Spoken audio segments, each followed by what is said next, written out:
Coucou! Ça fait une éternité que j'ai pas fait de vidéo sur cette chaîne. Pour tout vous dire, j'ai commencé un compte Instagram il y a de ça quelques mois et ce compte Instagram m'a donné envie de refaire des vidéos, que ce soit pour Instagram ou pour YouTube. Même si pour YouTube c'est toujours un peu plus compliqué parce que ça demande beaucoup de temps et d'investissement et qu'avec le travail j'ai pas énormément de temps. Malgré ça, ça me fait très plaisir d'en faire et je me suis dit qu'aujourd'hui ce serait une bonne occasion parce que j'ai reçu pas mal de produits avec le Black Friday. Et du coup je me suis dit que tester ça avec vous aujourd'hui ce serait plutôt sympa comme une première impression. C'est pas des premières impressions sur tous les produits, il y en a certains que j'ai déjà essayé ou d'autres que j'utilise depuis longtemps parce que j'ai pas pu faire un look complet avec les nouveautés, mais malgré tout il y a pas mal de petites choses, donc voilà, si ça vous intéresse de voir essayer ces produits et de voir comment j'ai réalisé ce maquillage, je vous laisse regarder la suite. Donc le premier produit que j'ai acheté, ou plutôt racheté parce que j'en ai déjà fini un, c'est le fond de teint Pitch Perfect de Too Faced que j'ai dans la teinte Snow. C'est un fond de teint que j'aime beaucoup, surtout en ce moment parce que je trouve qu'il résiste vraiment bien sous le masque. Donc malgré les frottements du masque au niveau du nez, on n'a pas un trou qui se fait à la fin de la journée, je trouve qu'il tient vraiment très bien. Et ce que j'aime aussi beaucoup avec ce fond de teint, c'est qu'il a une contenance de 48 ml qui est beaucoup plus intéressante que la plupart des fonds de teint qui ont seulement 30 ml. Du coup je trouve qu'il dure vraiment longtemps et ça c'est quelque chose que j'aime beaucoup. Ensuite au niveau de l'anti-cerne, j'ai pas de nouveauté, moi j'utilise toujours le Shape Tape de chez Tarte dans la teinte 12N que je trouve vraiment bien parce qu'il est bien couvrant et en plus il est un peu plus clair que ma carnation, ce qui est pas commun on va dire pour les anti-cernes, et du coup ça me permet vraiment d'éclaircir le dessous des yeux et de faire un peu les points de lumière en fonction des endroits où je veux l'appliquer. Ensuite je vais pouvoir venir poudrer mon teint et pour ça j'ai acheté la poudre RCMA, l'original qui est une poudre translucide qui a une contenance énorme de 85 grammes. En fait si j'ai acheté cette poudre c'est surtout pour pouvoir faire des maquillages artistiques, notamment avec des fards gras colorés. Les fards gras il faut toujours venir les poudrer et j'ai préféré acheter une poudre spécifiquement pour ça plutôt que de prendre mes poudres qui coûtent quand même beaucoup plus cher. Du coup je me suis dit que c'était plus économique d'avoir une poudre pas trop chère spécifiquement pour ça. Il paraît qu'elle est pas mal aussi pour le quotidien, donc je vais essayer ça tout de suite. Bon là je pourrais pas vous montrer avec la caméra mais les trous du tamis sont assez gros, du coup faire attention quand vous la mettez dans le couvercle parce qu'il y en a pas mal qui sautent un peu partout. Je vais reprendre le Beauty Blender pour l'appliquer sous mes cernes, enfin sous mes yeux.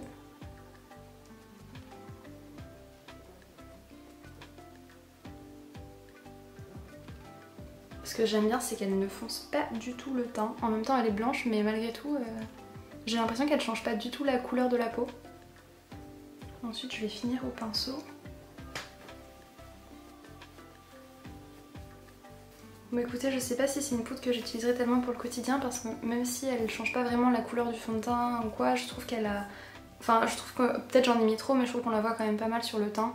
Là j'ai le teint qui est vraiment très poudré et c'est pas forcément ce que je préfère, j'aurais peut-être préféré quelque chose d'un peu plus léger ou scintillant et là elle est vraiment très mate. Alors plus le fond de teint mat que j'ai appliqué avant, c'est vraiment très poudré quoi, moi je préfère quand c'est un peu plus naturel quand même. Ceci dit, on va pouvoir apporter un petit peu de lumière parce que j'ai acheté la palette Exposed Cheek de chez NARS. Donc c'est une palette qui est sortie il y a déjà quelques temps, mais j'achète jamais en fait de palette pour le teint. En général j'ai pas mal de poudre individuelle, de blush individuel, etc. Donc du coup j'ai jamais acheté de palette, mais je me suis dit que c'était l'occasion, elle était en promo et vraiment elle est très jolie, donc j'ai un peu craqué. Déjà je vous montre le packaging. Il est magnifique. Et pareil pour l'intérieur, les poudres sont très belles. Elles reprennent un peu ce même principe de vague sur les poudres. C'est très joli et ils s'en dégagent une vraie belle lumière. Bon, pour être tout à fait honnête avec vous, c'est pas une première impression sur celle-ci. Je l'ai reçue en début de semaine et j'ai pas pu m'empêcher de l'utiliser. Donc j'ai déjà un petit peu testé les fards, mais j'ai pas testé tous les fards. Donc ça va être l'occasion aussi de pouvoir tester une nouvelle teinte. Là je vais commencer par utiliser la teinte la plus foncée, qui se trouve juste ici comme teinte de bronzer.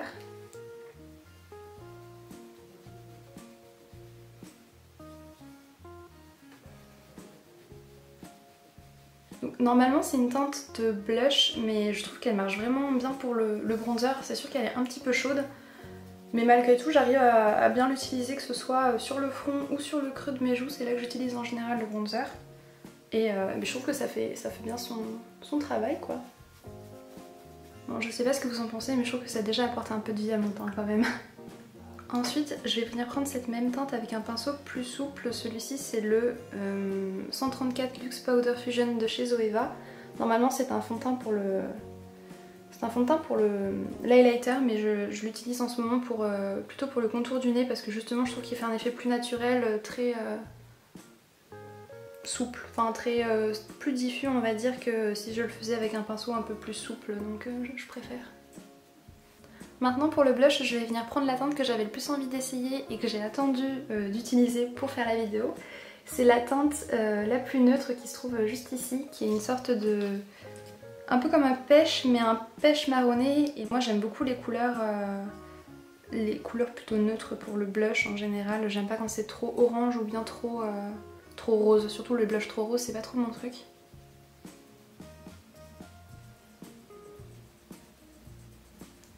Bon, je sais pas si vous verrez, mais en fait ce sont des blushs qui sont vraiment très subtils. Il faut pas mal forcer au niveau du pinceau à l'intérieur de la palette parce qu'autrement ils sont très transparents. Et là ça y est, j'arrive à avoir de la couleur, mais oui, ça demande un peu de travail quand même. Donc je sais pas si le matin quand je suis pressée, enfin quand je serai pressée, j'utiliserai forcément cette palette. Ça m'a l'air un peu long à travailler, je sais pas. Par contre le résultat est très joli, j'aime beaucoup. Et je trouve que pour le coup ça a un petit côté un peu pêche. Ouais, un petit teint un peu frais, j'aime bien. Donc ensuite je vais passer à la partie highlighter de la palette. Donc c'est pareil, j'ai déjà utilisé cet highlighter et je dois dire que je suis pas très fan. En fait je trouve que pour le coup il a beaucoup de paillettes, beaucoup plus que ce que j'ai l'habitude d'utiliser. En général moi j'utilise plutôt des choses transparentes ou métallisées. Et là on est vraiment sur quelque chose de très pailleté, très glitter. Bon, ça n'empêche que c'est joli et la teinte est vraiment bien parce que pour le coup la teinte elle est plutôt discrète. C'est juste le fini de l'highlighter qui je trouve est quand même très soirée. Donc par exemple pour l'appliquer sur mon nez je suis pas très fan parce que je trouve que justement il a vraiment ce côté pailleté. J'ai l'impression de déposer des paillettes sur le bout de mon nez et je suis pas très fan de cet effet.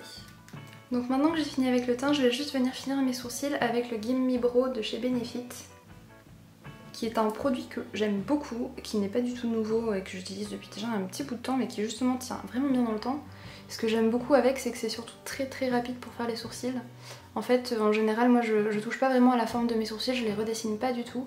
Mais par contre, comme je poudre mon teint et que je poudre pas mal le teint, des fois avec des poudres très claires, ça a tendance à mettre des petits résidus de poudre en fait dans mes sourcils et j'aime pas trop cet effet, ça les grise. Du coup en fait le mascara va simplement permettre de juste redonner un petit peu de couleur à mes sourcils et c'est à peu près tout ce que je recherche en fait. Donc maintenant on va pouvoir passer aux yeux. Je vais commencer par utiliser la base de chez P. Louise dans la teinte numéro 2. Au niveau de la palette, là encore une nouveauté, j'ai acheté la palette Alexis Stone de chez Révolution Make-up Révolution. Je crois que c'est ça, c'est pas Révolution Pro.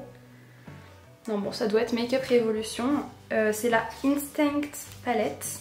Donc au niveau du packaging elle se présente comme le carton, c'est une palette en cartonné rouge comme ça. Moi je suis pas très fan du packaging mais c'est surtout l'intérieur qui nous intéresse. Donc c'est une palette colorée composée uniquement de mat. Là encore c'est une palette que j'ai achetée principalement pour faire mon teint, pour les maquillages artistiques en fait. J'ai déjà pas mal de mat dans ma collection mais je voulais avoir une palette qui me sert vraiment à pouvoir faire les contours du visage et le teint lorsque je ferai des maquillages au fard gras. Et comme les fards de cette palette sont quand même assez larges, je me dis que ce sera plus facile pour faire le teint et avoir voilà, tout un panel de couleurs. Mais là pour aujourd'hui je vais m'en servir pour les yeux et pour l'essayer. Donc je vais commencer par venir prendre le gris le plus clair ici. Ensuite je vais venir prendre le rose le plus clair. Et je vais l'appliquer au niveau de la transition mais plutôt coin interne, enfin la partie interne du creux de paupière. Donc ensuite je vais venir prendre je pense un peu des degrés de couleur intermédiaire. En fait je sais pas à quel point ils sont foncés et du coup à quel point ça risque d'être un peu pigmenté. Donc je vais vraiment mélanger les deux et venir les mettre ici en creux en transition. Donc je vois que c'est assez léger, du coup je vais venir prendre plutôt le plus foncé, enfin pas le plus foncé mais le plus foncé en tout cas des degrés intermédiaires et je vais venir le mettre en oblique ici. Ensuite avec un pinceau plus petit je vais venir prendre ce gris très foncé, presque noir. Je vais vraiment l'appliquer sur le coin externe pour le coup, juste pour vraiment intensifier la couleur de mon dégradé.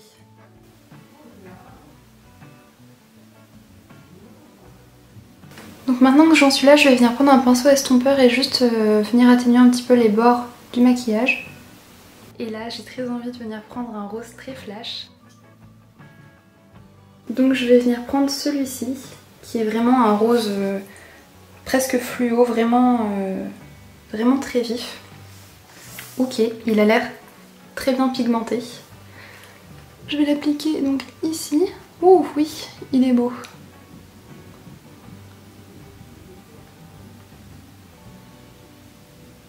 Ok, il s'est très bien prélevé.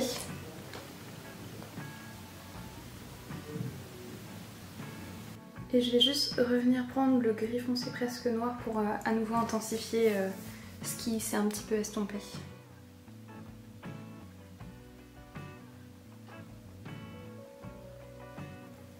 Bon, je trouve que ce gris c'est vraiment pas un noir effectivement. Je le trouve quand même moins intense que si ça avait été un noir profond. Donc j'ai rapporté le gris et le rose en bas et maintenant je vais venir faire un trail liner avec le Tattoo Liner de chez Kat Von D. Et maintenant je vais venir mettre le mascara là aussi de Kat Von D avec le Go Big or Go Home. Ça c'est un mascara que j'aime vraiment beaucoup parce que je trouve qu'il allonge vraiment bien les cils et il les fait vraiment paraître beaucoup plus volumineux. Pour les cils du bas je vais prendre le Benefit Bac d'Albang que je trouve plus adapté pour les cils du bas parce que la brosse est beaucoup plus fine donc c'est plus facile que le Go Big or Go Home qui a vraiment une brosse énorme. Donc maintenant que j'en suis là, je vais venir vous montrer l'achat qui m'enthousiasme le plus. C'est la palette Taffy's de Suva Beauty. C'est une palette qui se présente comme ça, en packaging bleu plastique, avec le nom des teintes écrit derrière. Il y a un petit pinceau eyeliner tout petit, tout fin, qui est fourni avec. Donc du coup cette palette se compose de 5 eyeliners cake. Un bleu, un jaune, un vert, rose et violet qui sont des couleurs qui à la fois sont un peu pastel et qui en même temps ont l'air fluo et en particulier le rose ici il est très flashy. Le jaune a l'air très flashy aussi en caméra mais il l'est un petit peu moins en vrai, quoique ça dépend vraiment sous quelle lumière on le regarde. En fait comme ce sont des eyeliners qui sont qui réagissent aux ultraviolets, je pense qu'il y a forcément une base un petit peu fluo comme ça, un peu néon. Donc voilà, j'ai hâte d'essayer ça tout de suite. Donc je vais essayer avec le petit pinceau qui est fourni dans la palette. Donc je viens le mouiller. Là comme ça, le pinceau a l'air très rigide, donc j'espère qu'il se ramollit un peu avec l'eau. Ouais, heureusement parce que... Enfin vraiment quand je l'ai touché tout à l'heure, le pinceau était très dur, donc j'avais peur que ça reste une pointe comme ça rigide. Je vais essayer de venir vous montrer. Voilà, le pinceau est quand même très fin. Donc maintenant qu'il est mouillé, je vais venir prendre la teinte rose de la palette, forcément. Et je vais venir l'appliquer au-dessus de mon œil, au-dessus du creux de paupière. Donc ça c'est quelque chose qui est très difficile à faire pour moi. Je vais quand même essayer de pas trop me planter.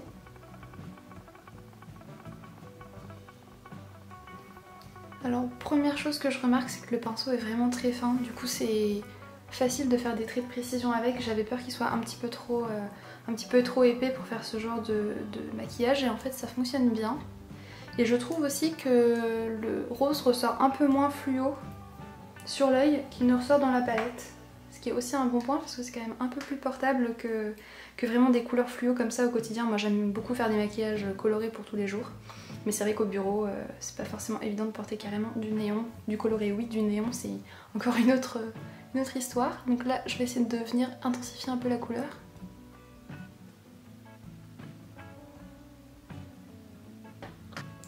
Écoutez, pour une fois je crois que j'ai bien réussi la symétrie. Je vais venir augmenter un peu la luminosité parce qu'il commence à faire nuit. Donc j'espère que vous verrez mieux, mais c'est un petit peu compliqué parce que dehors il commence déjà à faire nuit et pour lumière j'ai uniquement un anneau lumineux donc c'est pas évident de vous montrer. Donc voilà ce que ça donne. Écoutez, moi j'aime vraiment beaucoup. Dites-moi si ça vous intéresse d'avoir une vidéo spécifiquement sur la palette de Suva Beauty parce que je pense qu'il y a moyen de faire des choses vraiment très sympas avec les différents eyeliners. Et c'est vrai que pour un maquillage comme ça, j'aurais pas forcément utilisé toutes les couleurs, mais ça pourrait être sympa de faire un maquillage par exemple uniquement avec cette palette et donc vraiment des eyeliners graphiques ou quelque chose un peu comme ça, je sais pas. Dites-moi si ça vous intéresse. Donc ensuite pour finir le maquillage, je vais venir utiliser un rouge à lèvres liquide de chez Jeffree Star dans la teinte Mannequin, qui est un nude qui tire un petit peu vers le rose marronné, on va dire.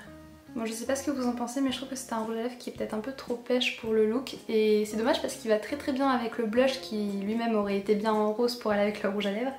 Mais du coup, pour venir roser un petit peu plus le rouge à lèvres, je vais appliquer le Marvelous Mauve numéro 13 de chez Sephora. Je sais pas si vous verrez trop la différence à la caméra, mais ça va quand même beaucoup mieux au niveau des teintes.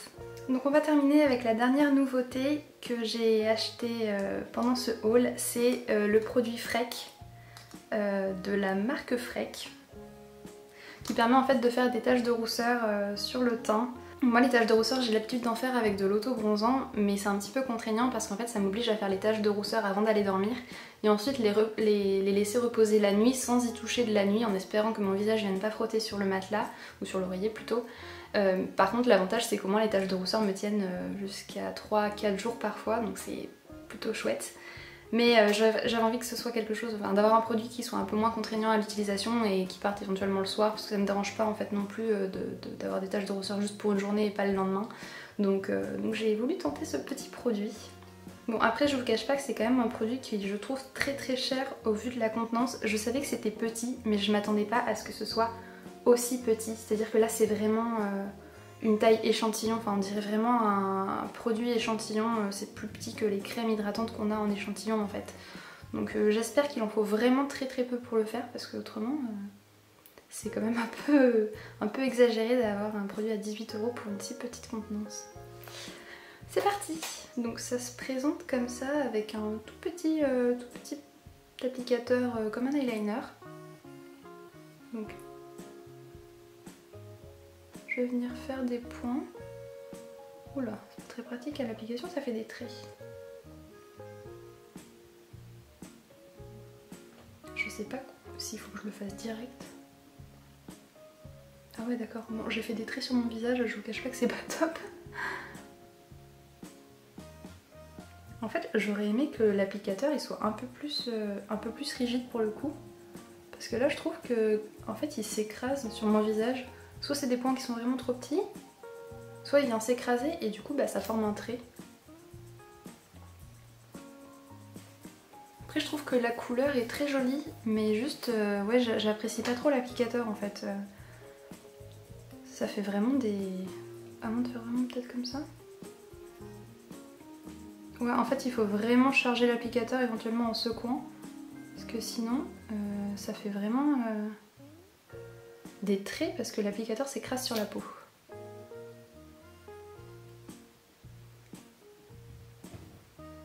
Ok, bah écoutez,